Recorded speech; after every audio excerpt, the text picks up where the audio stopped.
children, fled Afghanistan, only to end up living in a 2-room apartment in a neighborhood where I wouldn't let my dog run free for fear that someone would use it for target practice. And what about the Ortiz family from Guatemala? The one our government wanted to put in a safe, healthy place? They ended up in a town in northern Michigan where the white supremacists take their shotguns to church. The news broadcast moved on. My thoughts moved on. A rise in the price of gasoline, a heat wave in Texas, a 14-year-old caught in a hotel with a 50-year-old man she'd met on the internet, a man who intended to marry her the very next day. Right. There I stood in my spotless porcelain kitchen. The sound turned down low so I wouldn't disturb Marissa or Carl. My eyes red from yet another night without sleep.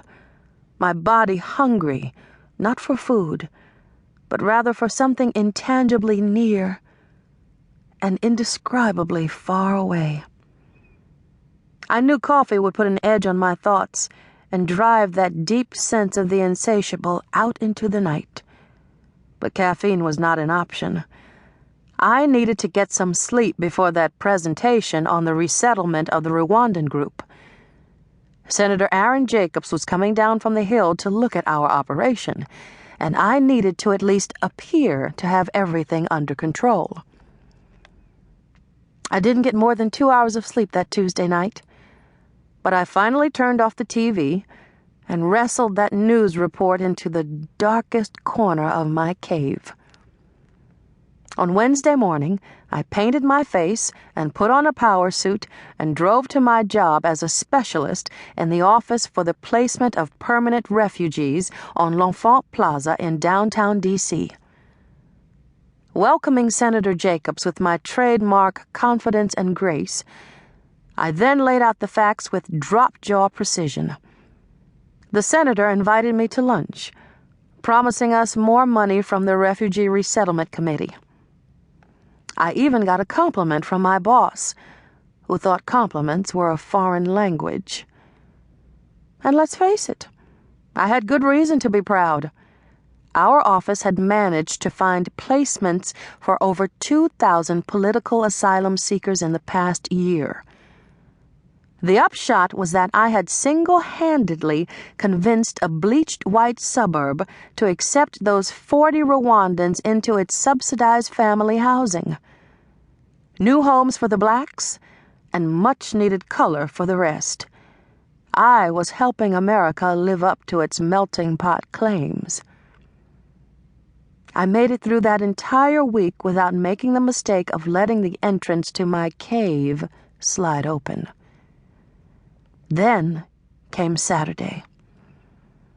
I found myself standing in the living room, looking out at the early spring morning, when that news report about those child soldiers in Liberia hit me again like an anvil falling off a cliff in the cartoon of my life. I couldn't protect myself, couldn't stop it from happening. Just like that stupid, pitiful coyote, I raised my eyes just in time to see it coming. Yet even then, it came in the most unexpected way.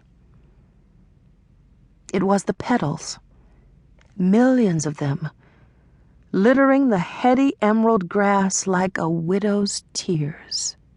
Pure white, the color of mourning in many parts of the world. A blanket of them, like gossamer snow, settling around the roots of the blossoming crabapple trees.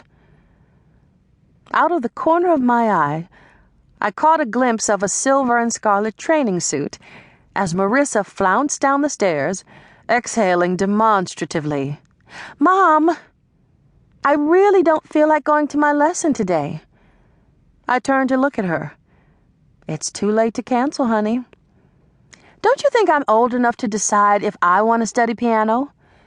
"No, Marissa, I don't." "But Kelsey's not taking lessons anymore." "Kelsey's not the soloist with the District of Columbia's Youth Symphony." "But I don't care if I'm their soloist." "That's right," I snapped, weary of